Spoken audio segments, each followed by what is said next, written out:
ملنا چاہتی ہوں اگر وہ زندہ ہے. کہا کیا؟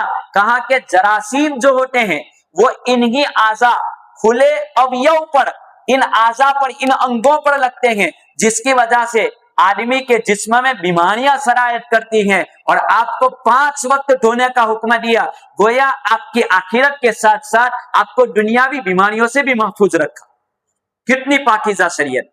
تو ضرورت ہے کہ ہم ہر طریقے کو فالو کرنے کی کوشش کریں. اللہ تبارک و تعالی ان باتوں پر عمل پیرا ہونے کی توفیق عطا فرمائے. آمین. وآخر دعوانا الحمدللہ رب العالمین.